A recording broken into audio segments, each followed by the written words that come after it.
et on réalise en fait toute la coupe, la création des mélanges et le conditionnement à la main dans notre atelier. Alors, des cueilleurs de plantes sauvages, comment ça se passe par exemple concrètement? Concrètement, en fait, ils ont des zones de cueillette qui sont établies, qui vont aller exploiter entre guillemets pas forcément tous les ans pour permettre justement un renouvellement de la biodiversité.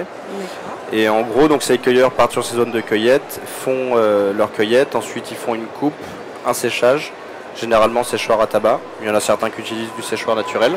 Et ensuite, nous, on va sélectionner les meilleures plantes et composer les infusions en fonction des vertus et des saveurs désirées. Alors, tu parles des vertus des infusions. Qu'est-ce que ça peut donner, par exemple? Je vois que là, tu as une tisane tonique. Oui, alors en gros, déjà pour rappel aussi, sur les 40 plantes avec lesquelles on travaille, il y en a quelques-unes qui viennent pas de France, parce que ça ne pousse pas en France, donc comme le gingembre, l'anis étoilé, l'hibiscus. Là-dessus, on travaille avec des partenaires qui nous assurent une traçabilité et une transparence parfaite sur l'origine. Donc la tonique, par exemple, elle a été créée pour remplacer un peu le café du matin. Donc on est sur une infusion bien aromatisée avec le romarin notamment. Il y a de la menthe poivrée, du gingembre et du citron. Donc voilà, c'est un petit coup de peps pour le matin, c'est aussi très bon pour la santé.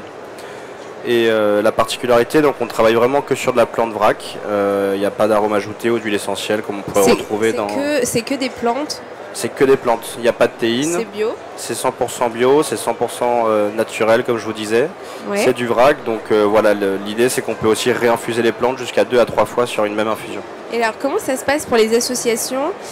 Par exemple, donc tonique, tu nous expliquais que c'est donc de la menthe poivrée et du romarin. Est-ce que vous faites des tests?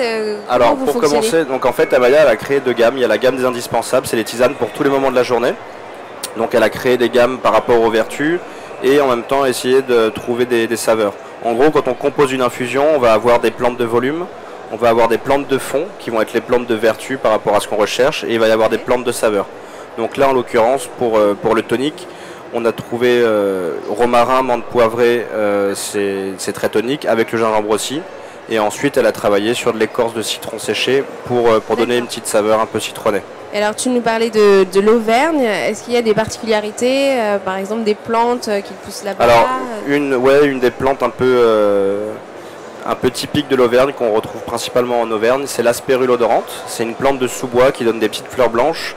Nous on va les cueillir là dans les 2 prochaines semaines, c'est mi-mai jusqu'à début juin pardon.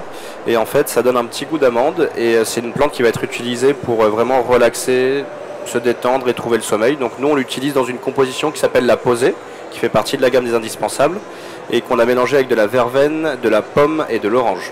D'accord, donc vous travaillez aussi des associations Exactement. avec des fruits.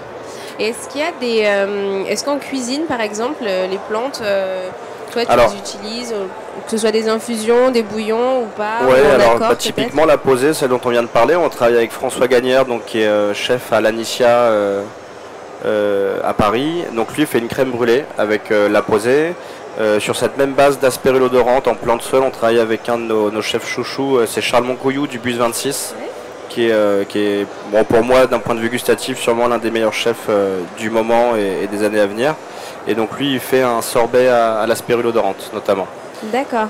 Donc c'est aussi bien des tisanes, des infusions qu'on peut utiliser donc de manière classique, j'allais dire, mais également en cuisine. Exactement. L'idée, c'est vraiment, Amaya, elle est passionnée et de saveurs et de plantes médicinales.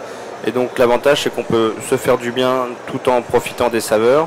Mais voilà, on a vraiment une relation. Amaya donc fait des compositions de tisanes avec des brigades de chefs. On a travaillé avec Serge Vira dans le Cantal.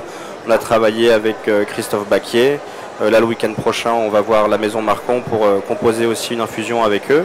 Et donc voilà, l'idée c'est vraiment de se faire plaisir sur de la création de tisanes avec une base de vertu et ensuite de composer pour trouver des bonnes saveurs. Oui, c'est vraiment l'association, enfin c'est vraiment, il y a une recherche, donc en même temps du point de vue de la, je sais pas si on peut dire naturopathie, mais du bon, nous on évite les allégations santé parce que c'est assez, on va dire assez surveillé en France. Ouais. Bon après on a un savoir-faire quand même et Amaya est en train de compléter un peu sa formation justement pour pouvoir aller plus loin là-dessus. Mais voilà, l'idée c'est vraiment de trouver des bases de vertu, que ce soit la digestion, que ce soit le sommeil, que ça soit au contraire pour être plus tonique ou même de la récupération après le sport. Par exemple, là on a eu un événement sportif sur Volvic où on a créé une tisane idéale pour la récupération après le sport. à base de plantes qu'on retrouve sur tout l'impluvium de Volvic. Merci Charlie, on va goûter.